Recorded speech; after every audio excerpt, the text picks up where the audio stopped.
선행학습을 하지 않으면 학교에서 정상적으로 수학 수업이 이루어지기는 좀 어렵다라는 수학도 언어입니다.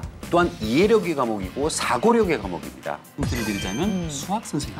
내가 어떤 개념을 이용해서 푸는지를 좀 의식적으로 이해하려는 노력이 같이. 반복이 없는 수학은 사실은 그냥 밑빠진 독에 물 붓기다.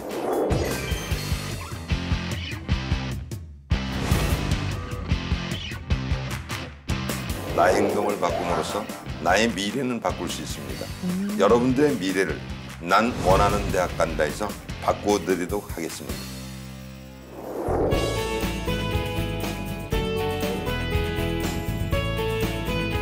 자신의 미래를 위해서 지금 이 순간도 최선의 노력을 다하고 있는 우리 학생 여러분. 네, 그런 학생들을 노심초사 걱정하고 응원하는 대한민국의 모든 학부모님들과 함께합니다. 네, 시청자와 함께 고민하고 제안하는 맞춤형 입시 컨설팅. 대입 3주 전, 난 오늘은 대학 간다의 입시 전문 캐스터 박찬입니다. 네, 안녕하세요. 저는 입시 코디네이터 송상은입니다. 벌써 9월입니다. 네, 이제 가을이죠. 날씨가 선선해져서 저희는 좋긴 합니다만 이 달력이 이 달이 한 달 넘어갈 때마다 정말 우리 수험생분들과 그리고 학부모님들은 굉장히 애간장이 타실 것 같아요. 그래요. 네, 그래서 이럴 때일수록 오늘도 제가 한 가지 좀 제안을 하고자 하는데요. 심신을 좀 안정시키고 릴렉스하는 이 심신 디톡스를 좀 많이 해보시는 건 어떨까 싶습니다. 네. 자, 누가 좀 그런 심신 디톡스를 해줬으면 좋겠습니다. 네. 9월이 되면은 사실은 이 수험생 여러분이 그 수능 모의평가도 이제 마지막으로 끝이 나고 수시 모집 뭐 입학원서 접수 기간도 이제 또 다가오잖아요. 그래서 수험생과 학부모들이 또 초긴장을 할 수밖에 없는 상황입니다. 그래요. 학부모님들 먼저 좀 심신 디톡스를 하고 우리 지치고 또 바쁜 그 수험 기간을 보내고 있는 우리 학생들 여러분에게도 좀 맛있는 것도 좀 많이 해주고 기운 북 돋는 일을 많이 해줬으면 좋겠습니다. 네, 심신 디톡스 아이디어 괜찮죠? 좋네요, 네, 정말. 제가 매주 이렇게 연구해서 여러분들께 좀 방법을 전해드리고 있으니까요. 그래요. 여러분들 좀 힘내시기 바랍니다. 네. 자, 오늘 저희와 함께 변함없이 학생들을 위해서 이 자식을 키우는 마음으로 입시 전략을 세워주시는 분들 좀 소개를 해드려야겠죠? 그렇습니다. 네. 오늘 변함없이 학생들을 위해서 정말 자식 키우는 마음으로 이렇게 매번 이 자리에 나와 계시는 것 같아요. 네. 입시계의 대부입니다. 입시 전략가 조정영 선생님 나오셨습니다. 어서 오세요. 어서 오십시오. 안녕하세요. S세대의 조정래입니다. 나의 과거는 바꿀 수 없습니다. 그러나 오늘 나의 행동을 바꿈으로써 나의 미래는 바꿀 수 있습니다. 여러분들의 미래를 난 원하는 대학 간다에서 바꾸어 드리도록 하겠습니다.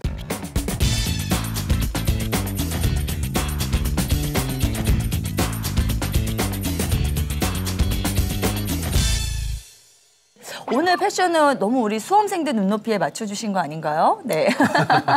두 분이 너무 젊은 이미지이기 때문에 저도 한번 좀 과거로 돌아가고 싶은 심정에 수험생이 될 수는 없겠지만 저도 대학은 갈 수 있습니다. 이제 간다면 노인대학이기 때문에. 근데 너무 잘 어울리세요. 고맙습니다. 네, 아버님 고맙습니다. 잘 어울리세요. 뭐 이렇게 들었어요, 저는. 아니요, 선생님 잘 어울리신다고 했습니다. 네.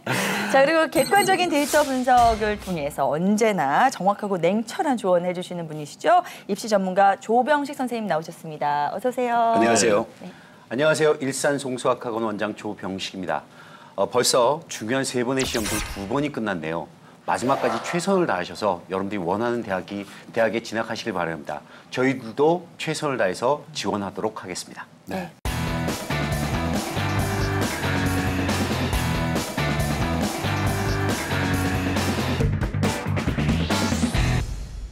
오늘도 이제 본격적으로 아주 든든한 두 분 선생님을 모시고 이야기를 나눠보려고 하는데요. 대입상적인 난 원하는 대학 간다를 시작하기 전에 저희들이 좀 고지를 해드린다면 이 두 분의 또 훌륭한 선생님들에 더해서 또 새로운 이 강사 선생님을 저희들이 모시기로 또 예정이 돼 있거든요. 좀 기대해 주시기 바랍니다. 네, 저희가 잠깐 듣기로는 이 분야에서 정말 모르는 사람이 없을 정도로 굉장히 이제 유명하시고 능력 있으신 분들이라고 하니까요. 여러분 기대해 주시면 절대 후회 없으실 겁니다. 계속해서 채널 고정해 주시기를 바랍니다. 자, 그럼 오늘 저희 첫 번째 순서 입시 정보 블랙박스 바로 시작하도록 하겠습니다.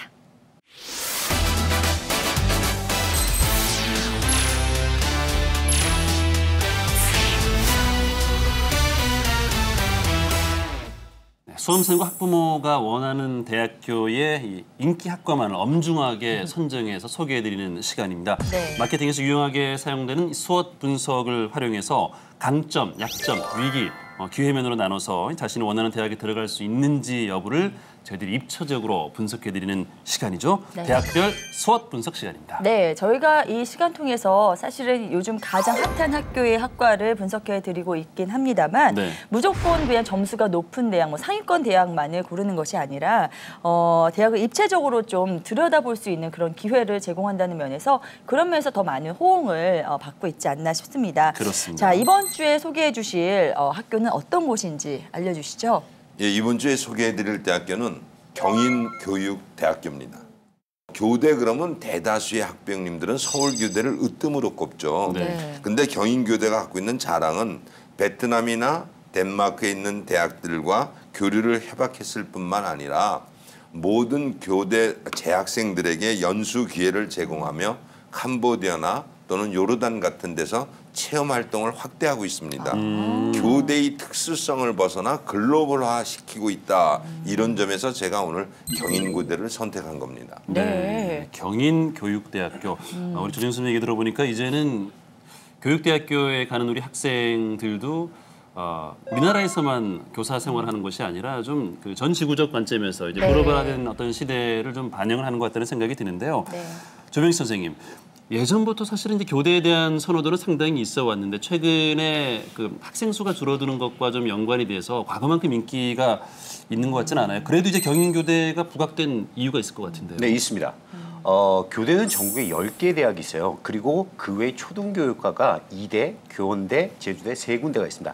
그래서 교대 쪽은 총 13군데가 있죠. 경교대는 캠퍼스가 2개가 있습니다. 인천하고 경기 안양 지역에 2군데가 있습니다. 네. 1학년, 2학년 때는 인천 지역에서 3학년, 4학년 때는 경기 안양에서 수업을 받게 되죠. 그런데 저희가 경인교대를 설명드리고 싶은 아주 중요한 하나가 있습니다. 초등교사 임용고시 시험에서 지역 가산점이 있는 거 혹시 아세요? 몰랐어요. 모르셨죠? 네네. 네. 그 지역 가산점이라는 게 뭐냐면 네. 지원하는 지역의 교대에서 가산점을 주는 제도예요. 그런데 우리나라를 보면 분포를 보면 전국에서 가장 많은 인구를 차지하는 곳이 당연히 경기도죠. 그렇죠. 그리고 플러스 인천까지 하면 약 1,500만 명 정도가 있습니다. 그렇다면 당연히 초등학교도 제일 많겠죠. 네. 그렇다면 경쟁률적으로도 굉장히 유리하고 가산점도 받을 수 있다라고 하니까 굉장히 유리한 학교가 되겠습니다. 네. 본격적으로 분석을 해보도록 하겠습니다. 수업 분석 좀 부탁드릴게요. 경인교육대학을 지원하는 데 있어서의 강점은 경인교육대학의 수시는 학생부 종합전형으로 선발하는데 네. 수능의 최저를 전면적으로 폐지했다는 겁니다. 네. 학생부만 잘 관리한 학생이라면 수능에 대한 부담감을 떨구고 교직적성 잠재 능력 우수자 전형을 선택하게 된다면 합격할 가능성이 높다는 게 강점이겠고요. 네. 반면 또 약점은요. 사실상 학생부 전형을 반영하지만 학년별 성적의 추이를 반영하게 됩니다. 그러니까 성적의 추이라는 건 자기 주도 학습에 따라서 1학년보다 2학년, 2학년보다 3학년이 얼만큼 성적이 향상됐느냐 하는 다른 대학과는 차별화된 반영이 있는 것이고요. 네. 또 네. 나아가서 그 학생부 종합전형의 밑에 보면 세부 능력 평가란이 있습니다. 네. 학생부 교과 성적 란 밑에요. 그 세부 능력 평가는 담임 선생님이 작성해 주는 건데 세부 능력도 점수화 시키겠다. 이게 경인교대입니다. 네. 그러니까 이거는 사실 약점이 될 수 있는 게 학생들 자신의 능력에 의해서 평가되는 게 아니라 지난번 저희들이 학생부 작성에서 세부 능력 평가가 안 된 학생부를 한번 소개한 적이 있었죠. 네, 네, 있었죠. 그거와 마찬가지로 자신은 열심히 했는데 담임 선생님의 무성의로 인해서 세부 능력이 기재가 안 돼 있다면 그 학생은 경인교대를 지원하는데 약점으로 작용이 되겠죠. 그래요. 자신의 의도와는 달리 억울함을 당할 수 있다는 것이 약점이 되겠습니다. 네. 자, 그다음에 기회라고 본다면 정시에서는요 성적 비율을 가져옵니다. 네. 그래서 한쪽의 성이 80%를 넘지 못하게 규정을 하고 있습니다. 그러니까 이 기회는 여학생들에게 해당되는 것보다 남학생들에게 남학생들. 해당된다고 네. 볼 수 있겠죠. 그러니까 정시에서 뽑는 인원이 291명인데 네. 이 중에 최소한 20%에 해당하는 인원은 남학생을 뽑아야 됩니다. 네. 그러니까 요즘에 여초 현상이 높아지다 보니까 비율을 네. 어느 정도 맞춰야겠다. 그러면 20%가 된다면 약 한 즉 쉽게 해서 60명? 58명 네네. 정도, 60명 가까운 네. 정도가 되는데 이 인원만큼은 남학생한테 배려하니까 그 남학생끼리의 경쟁에서 남학생들이 기회를 얻기가 훨씬 쉬워진다는 얘기겠죠. 네. 그다음에 마지막으로 위기는요.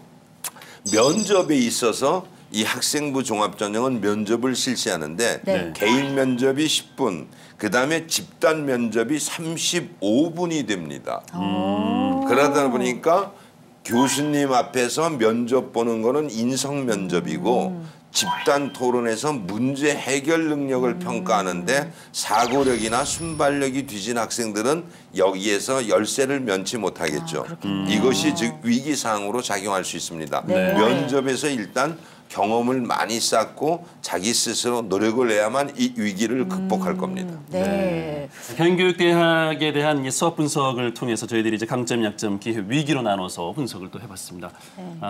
어떤 학생들이 이제 경인교육대학에 좀 들어갈 수 있을까요? 지금 아마 많은 학부모나 또 학생들 가운데 선생님이 되고 싶어하는 학생들은 경인교육대학에 대한 관심이 상당히 클 것 같거든요. 네, 맞습니다. 대략적으로 수시 종합 전형에서는 대략 1.3등급 정도를 유지하는 것이 합격 가능성이 있고요. 네. 또 정시는 2단계로 선발을 해요. 1단계에서 수능 100%, 2단계에서 면접. 그런데 1단계 통과 기준은 대략적으로 92% 정도, 그리고 2단계까지 완벽하게 통과하려면 대략 한 94에서 95% 정도 돼야지만 정시에서 합격 가능성이 있습니다. 네, 이렇게 해서 오늘 대학별 수학 분석은요, 수험생분들께서 많이 가고 싶어하고 또 학부모님들도 보내고 싶어하는 이 경인교육대학교에 대해서 살펴봤습니다.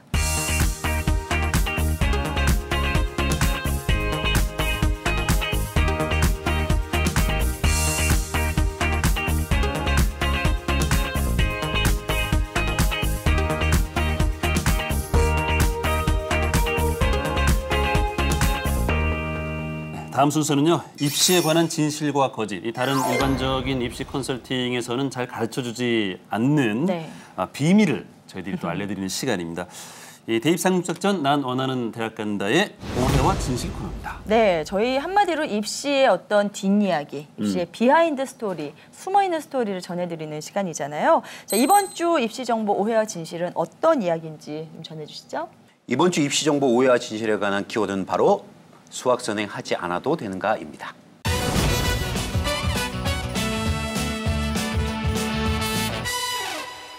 이 주제에 대해서 저는 정말 궁금했거든요. 주변에 이제 엄마들이 수학은 특히 어려우니까 선행을 이제 많이 하려고 하고 선행이 당연하다 이렇게 생각을 하고 있거든요. 근데 이런 주제로 갖고 오셔서 어떤 대답을 해주실지 굉장히 궁금하네요. 학교에서 선행 금지라는 거 혹시 아세요? 그렇다면서요? 그래요? 네, 그렇죠. 그래서 굉장히 민감한 부분이기도 하고 제가 오늘은 정말 진정성을 담아서 한번 얘기하고 싶습니다. 네네. 반드시 필요합니다. 선행이요? 선행 학습이 네, 필요하다고. 반드시 필요합니다. 고3 입시 준비하는 학생들한테 고등학교 3학년에서도 진도를 나가라, 새로운 과정을 공부하라 라고 하면 수학 성적 수능에서 100% 안 납니다. 그럼 결론은 뭐냐? 없는 데 가라는 얘기죠. 수시에서. 최저 등급 없고 수학 별로 안 들어가고 아니면 재수하라는 얘기입니다. 제가 컨설팅도 하고 있고요. 수학에서 수학 과목도 수업을 하고 있고 또한 수리 논술도 수업을 하고 있는데 제가 내린 수학의 결론은 이해력, 사고력 증진에 있습니다. 그런데 우리나라 대부분의 고등학생들은 죄송하지만 이것하고 전혀 관계없이 단순하게 유형풀이, 열심히 문제풀이해서 수능시험 준비합니다. 우리 애들이 불쌍합니다. 솔직히 말씀드리면. 왜냐하면 과정이 너무 많습니다. 많아도 정말 많습니다. 정말 수업하는데 정말 제가 한숨이 나올 정도로 너무 많습니다. 학생들의 또한 말씀을 드리면 공부량의 수학이 50%죠. 네. 낮춰주시기 바랍니다. 저 간절히 부탁드리고 싶어요. 당연히 지금과 같은 수학 커리큘럼상으로 보면 수학 포기자 당연히 나오죠. 제가 지난번 나와서 말씀드렸을 때 수학 포기자가 몇 %라고 말씀드렸죠? 70%입니다. 제가 봤을 때 더 나올 수 있습니다. 제가 23년 동안 사교육 현장에서 직접 뛰고 있었는데요. 이 프로그램을 혹시 교육 관계자 여러분들이 보신다면 제가 정말 부탁드리고 싶습니다. 대학교 가서 배워도 됩니다. 1, 2년 늦는다고 절대로 이상하지 않습니다. 저 교육 관계자 여러분들께 부탁드리고 싶습니다. 제발 눈높이 좀 낮춰주십시오. 아유, 갑자기 분위기가 되게 숙연해지네요. 네. 지금 이 수포자, 그러니까 수학 포기자가 70%에 육박할 정도이기 때문에 사실은 선행학습을 하지 않으면 학교에서 정상적으로 수학 수업이 이루어지기는 좀 어렵다라는 이제 냉정하게 지금 현실을 진단을 하고 지금 눈높이를 낮춰야 된다는 얘기인데요. 걱정스러운 것은 일단 지금 당장 그 입시 제도 하에 있는 학생들 아니겠어요? 네. 지금 뭐 당장은 바꿀 수 없기 때문에 이들은 이미 어쩔 수 없이 준비를 하면서 뭐 1년에서 빠르게는 3년까지 선행을 하고 있거든요. 그리고 사실은요, 제 주변에서 이제 초등학교 저학년 때부터 엄마들이 수학은 최소 3년 정도 선행을 해야 나중에 다 따라잡을 수 있고 잘할 수 있다 이렇게 이야기가 돌기 때문에 이거야말로 정말 오해가 아닐까. 정말 하기 힘든 거를 지금 요구하는 거니까요. 그런 생각이 들더라고요. 네, 제 생각에는 3년까지는 솔직히 무리입니다. 간혹 보면 수학적인 영재 친구들이 있습니다. 영재 친구는 3년이나 4년, 5년 해도 상관은 없겠죠. 그런데 대부분의 학생들은 수학도 언어입니다. 또한 이해력의 과목이고 사고력의 과목입니다. 3년 선행, 4년 선행 좋지만 그 이해력, 사고력, 언어 능력이 쫓아갈 수 있을까요? 저는 불가능하다고 생각합니다. 그 시기적으로 맞춰주시는 게 좋은데 대신 초등학교 6학년 정도서부터는 1년 정도 차분하게 잡아주시는 게 좋을 듯해요. 그러니까 예를 들자면 중학교 3학년 때 고등학교 1학년 과정을 끝내준다라고 생각하시면 좋을 것 같습니다. 왜냐하면 배우는 과정이 솔직히 너무너무 많습니다. 1년 동안 이과 과정 같은 경우는 4과목을 띄어요. 불가능하죠. 이 4과목을 띈다는 게 엄청나게 힘든 일입니다. 사실은. 4과목이요? 할 수 있을까요? 저도 사실은 공부하는데 너무 힘들 수도 있습니다. 힘들 때도 있습니다. 그래요. 지금 교육부에서도 이제 이런 부분에 대한 고민을 조금 뭐 하는 것 같은데. 네, 하고 있습니다. 더 낮춰야 됩니다. 더 낮춰야 된다. 네, 지금 더 낮춰야 됩니다. 그 고민하고 있는 수위보다 더 낮춰서 더 쉽게 가야 된다는 얘기죠. 더 낮춰야 돼요. 쉽게 가는 것이 아니라 과정 자체를 줄여주라는 얘기입니다. 그리고 나머지 부분들을 대학교 가서 배우라는 얘기죠. 예전에는 수학 시험만 보면 됐죠. 요즘 수행평가도 합니다. 수학 점수가 내신에서 시험 본 것이 70점이라면 수학평가 30점이에요. 그걸 또 공부를 또 해야 됩니다. 또 준비를 또 해야 됩니다. 너무 많습니다, 사실. 이렇게 줄인다라고 했는데도 불구하고 저는 너무 많다라고 생각을 해요. 그래서 정말 간절합니다, 솔직히 말씀드리면. 초등학생들도 학원 다니는 애들이 되게 많아요. 그래가지고 우리 아이는 선행학습하지 않고 그냥 학교 가서 그냥 공부를 집중해서 하는 편인데 학원 다니는 아이들은 다 그 알고 와서 들으니까 수업 분위기는 그렇게 썩 좋지 않은 것 같거든요. 고등학교도 좀 선행학습을 하고 이러면은 학교 수업은 정상적으로 이루어지지 않을 것 같은데요. 진도를 나가시기 너무 힘듭니다. 일단 먼저 말씀을 드리면. 선생님이 힘드시다고요? 네. 왜냐하면 그 모든 과정을 다 디테일하게 다 봐주신다라고 하면 한 학기 내에 끝낼 수 없는 양이거든요. 그래요. 모든 애들 다 케어를 해서 끌고 가신다라고 하면. 그러니까 오히려 선행학습한 학생들은 선생님이 얘기하는 걸 좀 잘 알아듣고 좀 이해가 빠르니까 오히려 그 학생들 지금의 재미가 교과 없어집니다. 과정이라면 수업이 의미가 없어지죠. 선행학습을 했던 친구들은. 근데 선행학습이고 아무것도 안 한 친구는 잡니다. 그 친구들이 수포자가 되는 거죠. 그렇죠. 어려우니까. 네, 오늘도 좀 민감합니다만 저희들이 좀 화끈하게 또 정리를 해드린 것 같습니다. 대입상적 끝난 원하는 대학간대 중심축을 담당하고 계신 조정인 선생님, 조병 선생님 두 분 모시고 명확한 입시 정보를 저희들이 또 알아봤습니다. 네. 자, 그럼 저희는 다음 순서인 유쾌한 상담소에서 특별한 전문가 두 분 다시 모셔서요. 바로 이어가도록 하겠습니다.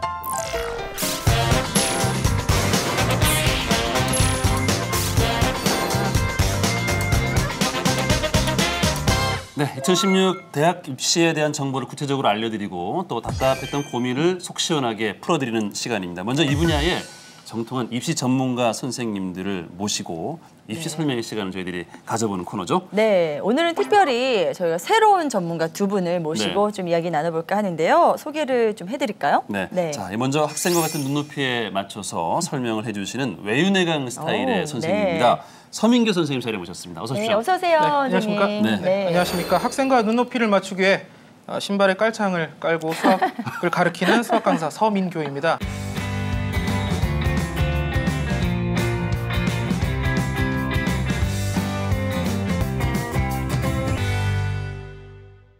입시계 신성이시자 훈남 선생님이시라고 하네요. 네, 최강민 선생님 나오셨습니다. 네, 어서 어서 오세요. 예, 안녕하십니까. 목동 하이시엔시학원의 아이비관 수학과 대표 최광민입니다. 예, 만나서 반갑습니다. 저는 학생들에게 그 자신감과 희망을 주기 위해서 오늘 이 자리에 나왔습니다.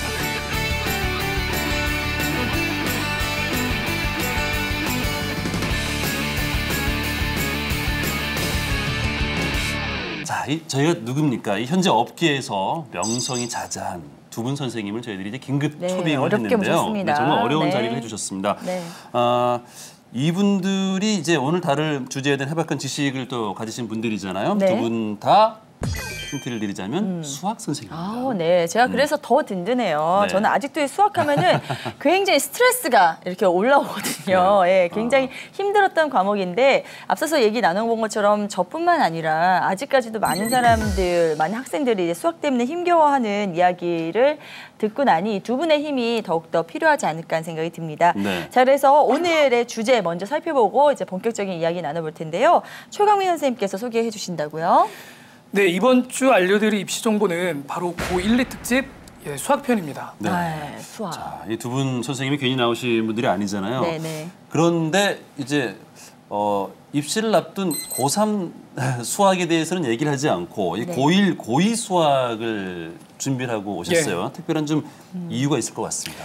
고등학교 2학년과 3학년 과정 사이에서 대대적으로 좀 이례적인 어떤 교육과정 개편이 좀 있었고요. 네. 네. 그리고 바뀐 교육과정 안에서는 뭐 이과는 당연히 이제 수학이 절대적이고 문과에서도 실제적으로 이제 수학이 대학 진학하는데 이제 가산점을 부여한다든지 아니면은 최저학력 기준으로 설정을 했기 때문에 상위권 대학으로 가게 될수록 수학이 좀 당락에 결정적인 역할을 하지 않을까 싶습니다. 아, 그래요. 요즘에도 사실 저는요, 정석 때문에 특히 예전에 수학의 정석 있잖아요. 네네. 그 책 해법도 있었어요, 때문에 해법. 네, 스트레스를 받았었는데 네. 요즘에도 정석 푸나요? 요즘도 물론 네. 정석을 풉니다. 풀긴 푸는데요. 네. 예전보다는 더 다양한 문제집이 많이 나왔기 때문에 뭐 예전에는 필수였고 꼭 봐야 되는 책이었다고 맞아요. 하면 지금 뭐 그렇진 않고요. 뭐 특정 브랜드니까 제가 좀 조심스럽습니다만 어쨌든 네네. 많이 좀 풀고 있습니다. 아, 그래요. 수학에 대한 오해도 상당히 많잖아요. 저희도 이제 앞서서 오해진실 코너를 통해서 이제 뭐 수학에 대한 얘기를 좀 나눠봤는데요. 네. 최강민 선생님, 선생님이 좀 이 수학에 대해서 이제 뭐 오해와 진실을 좀 얘기한다면 어떤 부분 좀 얘기해 줄 수 있나요? 일단 저는 오늘 3가지 정도를 좀 짚고 싶은데요. 네. 첫 번째로 수학은 이해 과목이다. 당연히 이해 과목은 맞는데요. 네. 사실 놓치고 있는 부분 중에 하나가 뭐냐면은 이제 암기 없이 이해만이 위주가 되는 그런 학문이냐? 그건 아닙니다. 그러니까 암기라는 것을 바탕으로 해서 교과 과정상의 개념을 충분히 이제 이해하고 그다음에 또 문제 해결에 적용해 나가야 되는데 그게 아니라 그냥 무조건 이해해야 되기 때문에 암기라는 게 굉장히 좀 가벼이 여겨진 게 아닌가. 네, 그런 부분이 하나가 있고요. 네. 또 하나는 수학은 무조건 많이 풀어야 된다. 네. 소위 그 양치기라고 하잖아요. 근데 그 양치기. 네, 그 적절하지 못한 용어인가요? 네, 양치기. 아니, 좋습니다. 예. 네. 양으로 승부한다는 얘기죠. 네, 그런 네, 결과가 맞습니다. 나온다. 네. 그 양치기라는 부분에 굉장히 많이 집중을 하고 학원들도 그 부분에 대한 어떤 니즈를 전부 다 이렇게 채워주려고들 하는데 네. 실제적으로 양치기라는 게 현재 그 교육과정상에서의 학습에 도움이 되냐? 저는 좀 사실 굉장히 부정적으로 보고 있습니다. 그래요? 그러니까 올바로 학습을 해야 되는데 단지 많은 양을 풀어야 되겠다. 그 부분에 대한 오해를 좀 풀고 준비를 해야 될 것 같습니다. 네네. 그리고 3번째로는 뭐냐면은 머리가 좋은 학생들이 수학을 잘한다. 뭐 틀린 말은 아닌데요. 네. 네. 사실은 1등급까지 올라가기 위해서 반드시 머리가 좋은 학생이어야 되냐?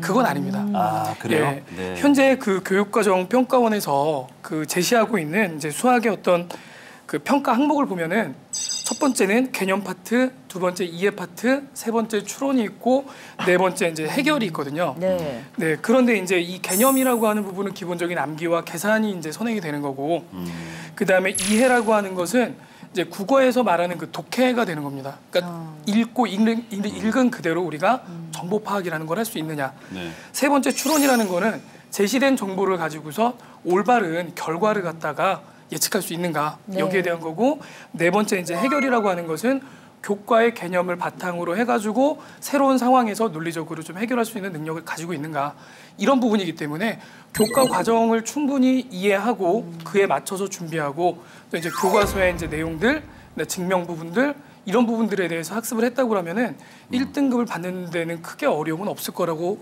판단이 됩니다. 단지 네. 머리가 좋은 것은 이제 마지막 한 문제를 맞추는데 조금 더 이제 유리하지 않을까. 네, 그 정도 생각을 합니다.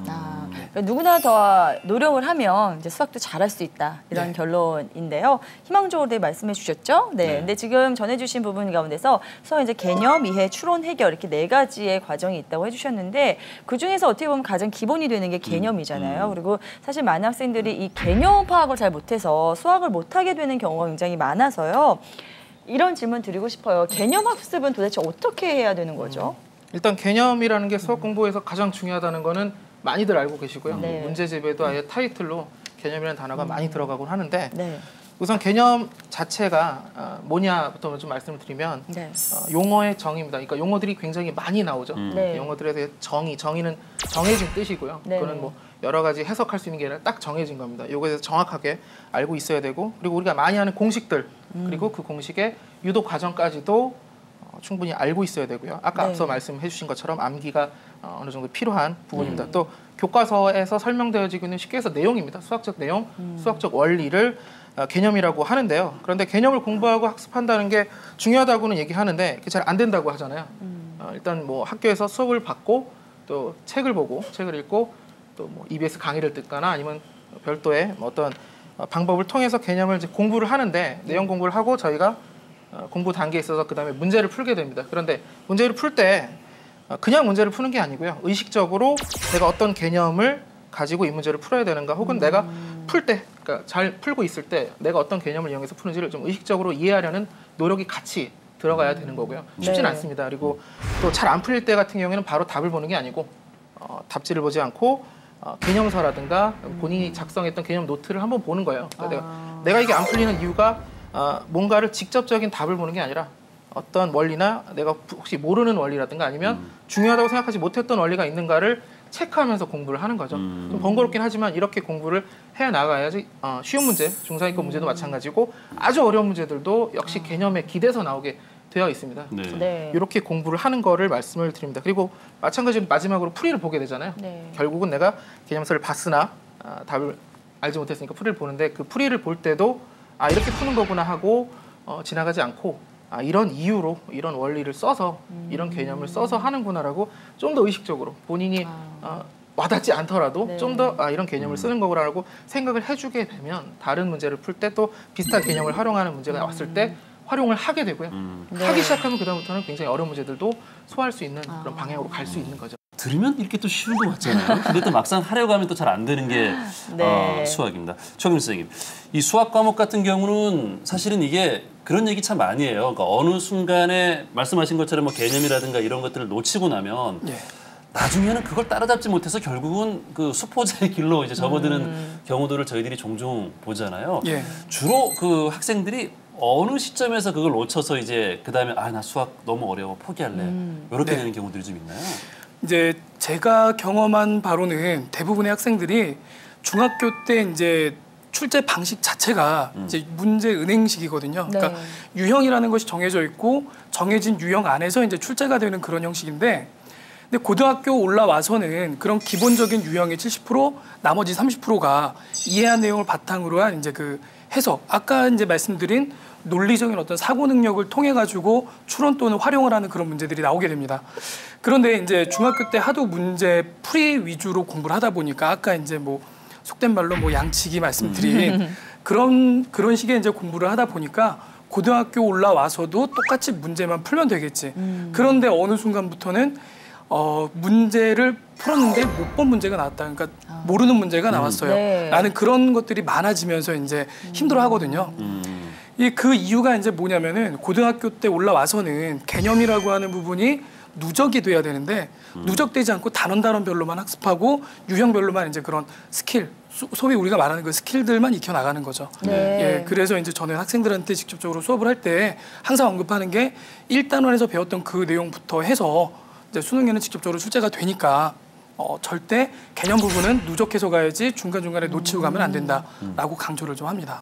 이 전략적으로 우리가 이 수학 과목을 공부를 하려면은 아무래도 뭐 학기 중에 하는 학습과 시험을 대비해서 하는 그런 학습들이 조금 다른 전략을 짜야 되지 않을까 뭐 이런 생각이 들거든요. 네, 효율적인 그런 수학 공부를 하기 위해서 어떻게 하는 게 좋을까요? 일단 학기 중에 하는 공부는 말씀드린 것들이고 지금 앞으로도 계속 말씀드릴 내용들이 좀 주가 될 것 같고요. 시험 대비라고 하면 이제 시험이 앞두고 있는 상태에서 시험이라는 정해진 그러니까 주어진 시간에 짜여진 틀에 맞춰서 성적을 내야 하는 어떤 틀에 대해서 저희가 이제 테스트를 보는 거다 보니까 전략적으로 들어가는 것이 맞습니다. 근데 이제 여러 가지 전략들이 있을 것 같아요. 근데 뭐 상위권, 중위권, 하위권 뭐 공통되게 지금 말씀드릴 수 있는 전략을 하나 좀 말씀을 드리면 대단한 건 아니고요. 전략에 대해서 교과서를 좀 반복해서 푸는 겁니다. 간단해 보이지만 교과서를 반복했습니다. 이유는 간단합니다. 학교에서 당연히 교과서를 가지고 수업을 했고 교과서에서 시험을 내는 것들이 정상적이죠. 50%에서 뭐 많게는 70% 이상도 나오고요. 또 부교재 혹은 학교에서 주는 프린트 등에서 이제 여기서 시험이 나온다라는 것들을 이제 어느 정도 언급을 주죠. 그렇게 좀 픽스가 되어 있는 그 나온다고 하는 그 부분을 반복해서 문제를 푸는 겁니다. 어떻게 보면 문제를 외워서 가는 거냐라고 얘기할 수도 있겠지만 반복을 해서 하는 이유는 간단합니다. 나오니까. 이게 나오는데 이걸 완벽하게 숙지를 안 하고 완벽하게 풀지 못하는 거는 어떻게 보면 시험이라는 걸 짜는 대비하는 전략으로서 좀 안 좋다라고 보고요. 이 반복은 과하게 5번 이상을 좀 얘기를 하는 건데요. 많게는 뭐 7, 8번도 있고요. 어떤 친구는 뭐 거의 전교 1등을 하는 친구였는데 10번 이상 풀기도 합니다. 같은 문제를 계속요. 네네. 그럼 이상하잖아요. 네. 이걸 내가 저한테도 학생이 선생님 이거 답을 외웠어요. 그래 풀어 이렇게 얘기를 하거든요. 이유가 간단합니다. 3가지 정도 저희가 효과를 좀 보려고 하는 건데요. 첫 번째는 시간 관리입니다. 뭐 당연한 얘기겠지만 그만큼 숙달돼 있으니까 바로바로 풀 수가 있겠죠. 그러니까 내가 이걸 풀 수 있는 문제인데 숙달돼 있는 것과 숙달 안 돼 있는 것이 시간에는 어쨌든 영향을 주거든요. 그쵸. 문제가 나오고 이런 개념을 써서 이렇게 푸는구나 아주 훌륭한 방법으로 훌륭한 과정을 통해서 답을 쓰는 것과 문제를 보고 지겹도록 봤던 이 문제의 풀이를 후루룩 머릿속으로 그려서 빠르게 푸는 것하고는 시간적인 차이가 있어요. 일례로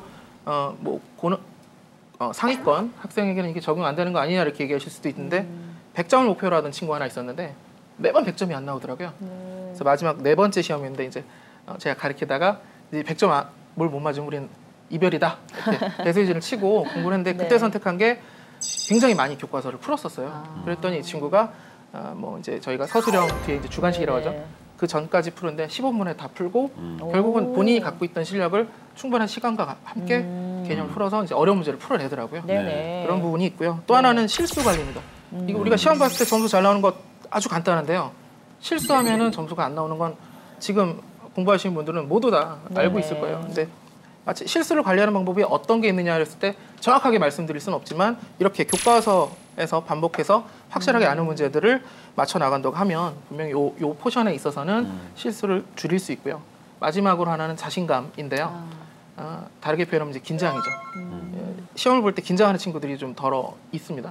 자기의 실력보다 더 떨어지는 부분이 있는데 그래도 어떤 부분에 있어서는 자기가 확실하게 봤던 거의 몇 페이지에 어느 부분에 있었던 뭐 연수 문제 어디에 있었던 것까지 알 정도가 된다면 심리적으로 좀 더 안정감이 쌓일 수 있다고 보고요. 뭐 이런 측면에서 교과서를 좀 반복해서 푸는 거를 말씀드리고요. 물론 더 어려운 문제들을 풀기 위해서 다양한 문제를 푸는 건 물론 맞습니다. 그런데 기본적으로 교과서를 조금 내가 풀 줄 아니까 좀 덜 풀어야지 보다는 좀 최대한 할 수 있는 한 꼼꼼하게 풀어서 전략적으로 승부를 볼 수 있다고 생각합니다. 수학을 해야 하는데 지금 개념 정리도 잘 안 돼 있고 좀 그런 고등학교 1, 2학년 학생들도 있을 거란 말이에요. 그런 학생들에게 좀 잘하시는 방법을 좀 가르쳐 준다면 어떤 게 있을까요? 물론 뭐 시간도 많이 투자하고 또 옆에 좋은 선생님 모셔놓고 지금 한숨 하면 푹 쉬셨잖아요. 네, 힘들어 보이시죠. 어려운 질문이죠? 사실 가장 어려운 질문이긴 합니다. 근데 일단 반복이라고 하는 부분이 가장 중요하다고 좀 말씀을 드릴게요. 반복이 없는 수학은 사실은 그냥 밑 빠진 독에 물 붓기다 뭐 이렇게 표현을 할 수 있을 것 같고요. 그리고 이제 난이도별로 조금 말씀을 드리자면은 먼저 이제 우리가 하위권 학생들, 그러니까 수학 거의 이제 포기 단계에 이르는 이런 학생들 같은 경우에는 기본적인 교과서에 나와 있는 공식들 이런 것들에 대한 암기와 그다음에 그 암기한 내용을 바탕으로 해가지고 이제 교과서 예제와 유제 수준의 문제들을 풀어나가는 것. 사실은 이 교과서 문제 배치라고 하는 게 이유 없이 배치된 건 아니거든요. 그 과정을 이제 그 겪어 나가다 보면은 당연하게 나오는 다음 개념이라는 게 있어요. 네. 그래서 이제 수학이 이제 논리인데 논리라고 얘기를 하면은 이제 좀 우리가 알기 쉬운 말로 하면은 플로우, 그러니까 흐름이라고 하는 걸 이해를 해야 되는데 그런 예제, 유제, 배치 순서를 따라가면서 교과서 개념을 이해한다 그러면 일단 이게 이렇게 풀리는 거구나라는 느낌을 좀 가질 수 있을 것 같아요. 네. 그다음에 이제 중위권 학생들 같은 경우에는 사실은 좀 많은 경험이 필요합니다. 수학에서 이제 경험이라고 하는 부분도 무시 못하는 굉장히 절대적인 부분인데 단지 문제를 많이 풀어라가 아니라 교과서의 정의 학습, 기본적으로 정의가 무엇인지 그다음에 내가 푼 이 문제가 도대체 교과서 어느 개념과 연결이 되는 것인지를 하나하나 이해해가면서 오답노트 만들어서 푸는 것들, 네, 그런 것들. 그러면서 이제 경험적인 요소를 쌓아라가 중위권 학생들에 대한 이제 그 방법 제시가 되겠고요. 네. 그 다음에 이제 소위 상위권 학생이라고 하는 그 1, 2등급 이내에 들어간 학생들, 이 학생들 같은 경우도 문제를 많이 안 풀어서 그 이상으로 못 간다고 생각하는 경우가 많은데 네. 사실은 이게 조금은 착각입니다. 그냥 좀 그래요? 강하게 얘기를 한 건데. 네. 일단은 교과서 전체적인 흐름에 대한 매핑을 해라. 네, 저는 그렇게 말을 하고 싶습니다. 그러니까 각 단원별로 구성이 어떻게 되어 있고 또 그 세부적인 소단원 속에 어떤 개념들이 나와 있는지 이런 것들을 충분히 잘 알고 머릿속에 그릴 수 있는 거. 그래서 단원 간의 어떤 통합 혹은 과목 간의 통합을 이뤄낼 수 있는 거. 네. 이게 이제 첫 번째가 되겠고요. 그다음에 기출 문제를 통해 가지고 개념 학습을 좀 반복해라. 약간의 고난이도 문제를 풀기 위해서는 우리가 이제 어떤 개념이 쓰였나를 또 이제 알아야 되는데 교과서의 증명 부분에 그런 근거들이 나와 있습니다. 예, 그래서 이제 증명과 그다음에 기출문제, 고난이도 기출문제를 통해 가지고 학습을 하면 도움이 좀 많이 될 거다라고 얘기를 하고 싶습니다. 네. 제가 왜 수학을 포기하게 되는지 알 것 같아요. 끊임없는 반복. 이게 정말 은근과 너무 늦었어요. 끈기가 네. 필요한 그런 과목이었군요. 네, 네. 저는 빠른 시간에 항상 뭔가 점수로 바라고 성과를 바라는 그런 성격이기 때문에 이 수학을 정말 진정 잘하기는 어렵지 않았나 하는 생각이 듭니다. 네. 자, 지금 고등학교 1학년, 고등학교 2학년 학생분들께요. 오늘 전해드린 이 수학학습법 정말 큰 도움이 됐길 바라면서 저희는 바로 여러분들의 사연 상담해드리는 상담 코너로 이어가도록 하겠습니다.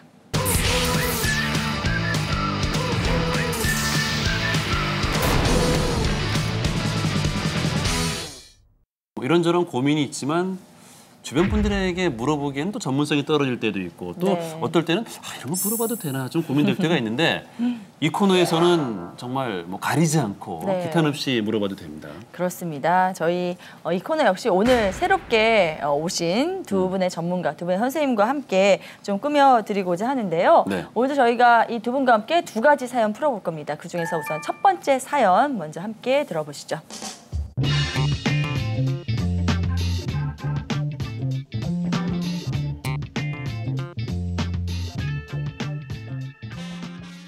안녕하세요. 저는 고1 학생입니다.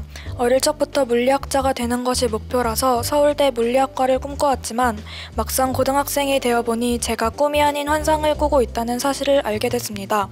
꿈을 하향 조정해서 수학과를 들어가서 안정적인 수학 교사가 되어야 할지, 공학 계열 쪽으로 들어가서 IT 분야 쪽에 들어가야 할지 선택에 고민을 하고 있습니다. 제 내신 성적은 국어 3등급, 영어 2등급, 수학 1등급, 과학 2등급이고 모의고사는 국어 2등급, 영어 3등급, 수학 2등급, 과탐 2등급 정도 나옵니다. 이 성적으로 서울 상위권 대학 중 어느 곳에 지원이 가능할까요? 선생님들의 조언 부탁드립니다. 네.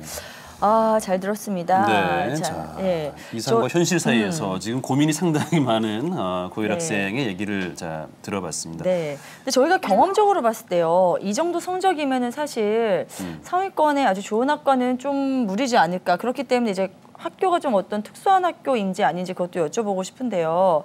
저 좀 전문가 같지 않나요? 네. 근데 한 가지 눈에 띄는 거는 수학이 1등급이라는 겁니다. 그렇죠. 네. 그래서 이제 수학을 잘한다는 자신감이 있는 학생인 것 같아요. 네. 그래서 이분 같은 경우에는 어떻게 해결을 해주실지 궁금한데요. 좀 답을 청해 들을까요? 삼인구 쌤한테 여쭤볼까요? 네. 네, 일단 이 학생은 꿈이 아주 디테일하게 있어서 네. 훌륭한 학생이라는 생각이 들고요. 꿈 없는 친구들도 상당히 뭘 해야 되는지 잘 네. 모르는 친구들도 많거든요. 그래서 네. 그런데 지금 보니까 서울대 물리학과를 꿈꿨지만 힘들다 해서 하향 조정해서 뭐 안정적인 수학교사, IT 분야 이런 얘기를 좀 한 것 같아요. 근데 하향 조정이라는 말 자체가 사실은 뭐랄까요? 본인이 좀 내가 어느 정도로 포기하고 네네. 또 그리고 이 안정적인 수학교사 IT 분야에 뭘 선택해야 되는지 고민을 하고 있다라고 얘기를 하는데요.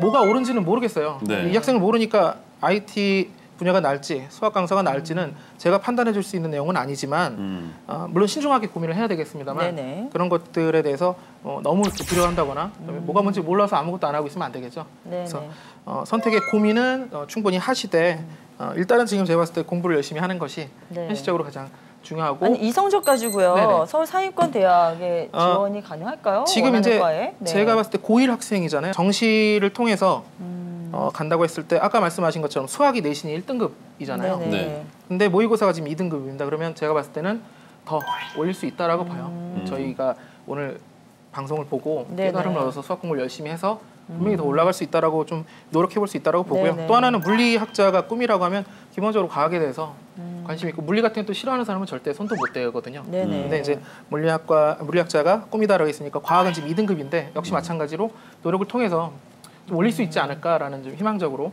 얘기를 하고요. 특히 영어가 좀 눈에 띄는데요. 모의고사 지금 영어 3등급인데 제가 봤을 때는 모르겠습니다. 영어를 뭐 더 상대적으로 좀 낮기 때문에 네. 싫어하거나 뭐 이런 게 아니라고 하면 싫어해도 마찬가지인데요. 충분히 노력을 통해서 뭐 2등급 안쪽으로 최대한 들어간다고 하면 그렇게 맞춰놓고 보면은 이제 기간이 분명히 남아 있고 아직 고1 학생이고 네네. 노력을 한다라고 하면 제가 봤을 때는 충분히 더 좋은 학교를 갈 수 있다라고 좀 희망적으로 말씀을 드릴 수 있을 것 같아요. 네. 자, 그럼 이 정도로 첫 번째 사연자는 좀 마무리 짓도록 하겠고요. 저 이제 두 번째 사연으로 넘어가 볼 텐데요. 사춘기 이후에 진로 때문에 질풍노도의 시기를 겪고 있다는 고등학교 2학년 자연계 학생의 사연입니다. 함께 만나보시죠.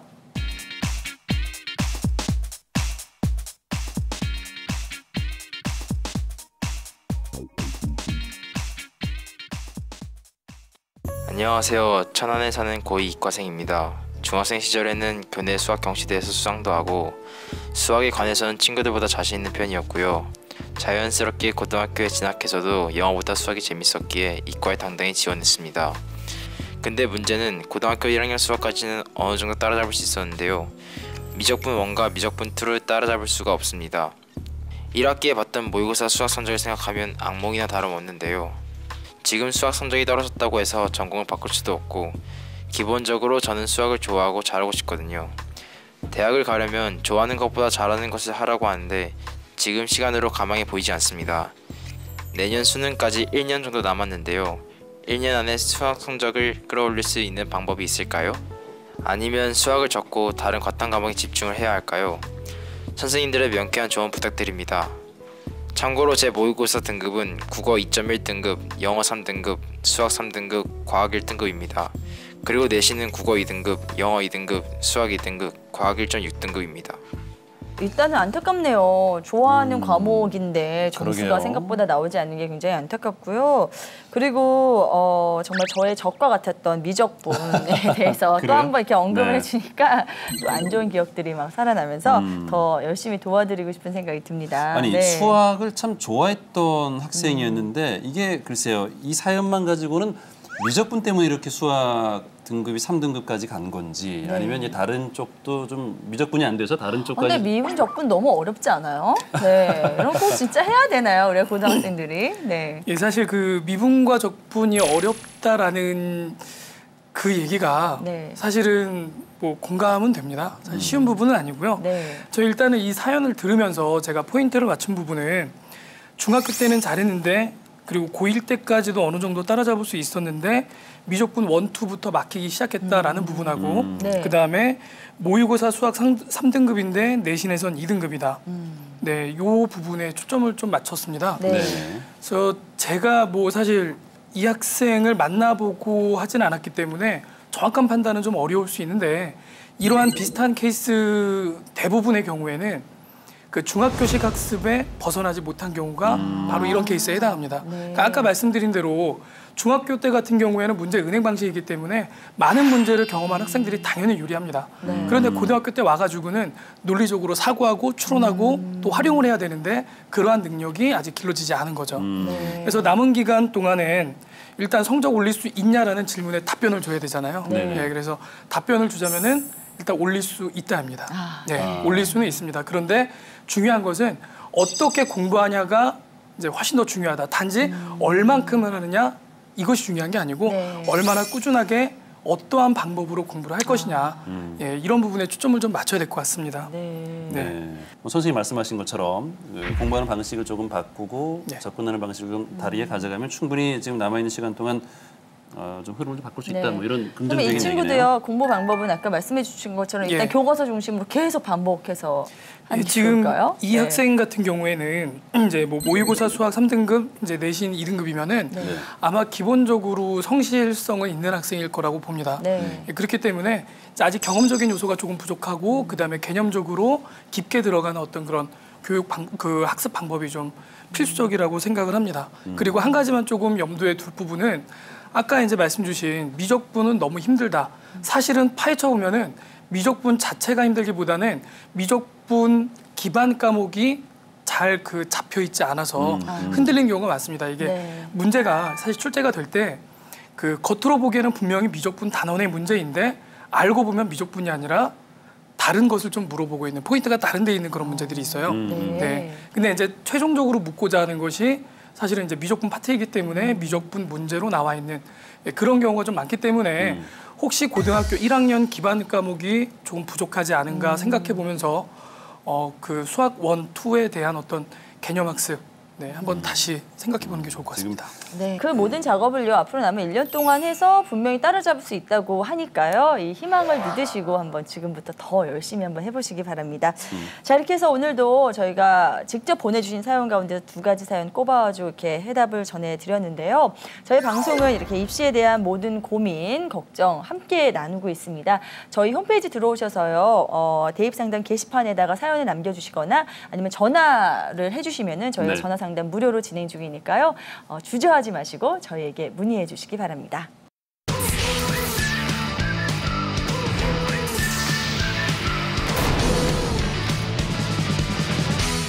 네, 이렇게 해서 오늘도 입시 전문가 2분 선생님 모시고 또 수험생 여러분, 또 학부모 여러분을 위한 대입 컨설팅을 해드렸습니다. 네. 벌써 또 마칠 시간이 다 됐어요. 그래요. 저희 대입 상륙작전 난 원하는 대학 간다. 저희가 준비한 정보는 여기까지고요. 저희가 다음 시간에는 고등학교 1학년, 고등학교 2학년 특집 계속 이어갈 겁니다. 근데 다음 시간에는 저희가 국어 편을 준비하고 있으니까요. 네. 역시 많은 기대해 주시기 바랍니다. 네, 자 오늘 나와주신 전문가 선생님들도 어떤지 소감 묻지 않을 수 없죠. 먼저 네. 서민규 선생님 네. 어떠셨어요? 싸워서 이겨내고 또 버텨내는 것들이 입시를 떠나서 앞으로 또 사회생활 하는데도 필요할 것 같아요. 그래요? 네. 예, 그래서 뭐 나와서 취업을 하든 뭐 어떤 일을 하든 열심히 또 공부해서 훌륭한 사람들이 되길 바라면서 응원을 좀 하고 싶고요. 네. 그리고 너무 좋은 프로그램 같습니다. 이 프로그램이. 감사합니다. 예, 네. 훌륭한 프로그램이라고 생각하고 여기 참여하게 돼서 좀 감사드리고요. 네. 예, 다음에 또 나올 수 있으면 나오도록 하겠습니다. 네. 고맙습니다. 오늘 또 소중한 자리 네. 만들어줘서 고맙습니다. 네네. 네, 네. 애정 어린 그런 그래요? 마무리를 또 해주셨네요. 자, 최범민 선생님은 어떠셨어요? 공부에는 왕도가 없다고 하는데 그 말이 딱 맞습니다. 쉽게 성적을 올리고 싶다? 죄송하지만 그런 방법은 없습니다. 그래요? 네. 네. 쉬운 방법은 없고 꾸준하게 올바른 방법으로 이제 그 견뎌낸다 그러면은 누구나 다 그 시간 이후에 좋은 성적 받을 수 있을 거라 생각하고요. 네. 그리고 무엇보다도 저는 제가 이제 현장에서 학생들을 가르칠 때 가장 강조하는 부분인데 태도가 가장 중요하다라고 얘기를 합니다. 그래서 그 얘기 참 저희들이 많이 듣네요. 네. 자신감하고 그다음에 인내심, 그다음에 꾸준함 요 3가지를 잃지 않으면은 제 생각에는 반드시 원하는 성적 혹은 뭐 비슷한 부분을 얻을 수 있지 않을까 싶습니다. 네. 네. 우리 그 수험생 여러분 오늘 뭐 2분 선생님이 정말 애정을 가지고 네. 좀 얘기를 해주신 것 같아요. 좋은 대학에 가는 것도 참 중요합니다. 그리고 이런 태도나 뭐 꾸준함, 인내심 이런 것들이 또 그런 곳으로 가는데 분명히 도움이 될 텐데 네. 대학 떠나서 또 살아가는데도 그런 자세들이 참 중요하잖아요. 그렇죠. 네, 이번 입시를 통해서 그냥 먼저 겪고 있다 이렇게 생각하시면 어떨까 싶습니다. 네. 자, 네. 오늘은 또 저희가 또 여기서 인사를 드려야 될 것 같습니다. 벌써 이렇게 네. 또 시간이 다 됐습니다. 저희가 준비한 정보는 자, 여기까지고요. 네. 끝까지 함께해 주셔서 다릴 것 같습니다. 네, 시청자 여러분 고맙습니다. 네.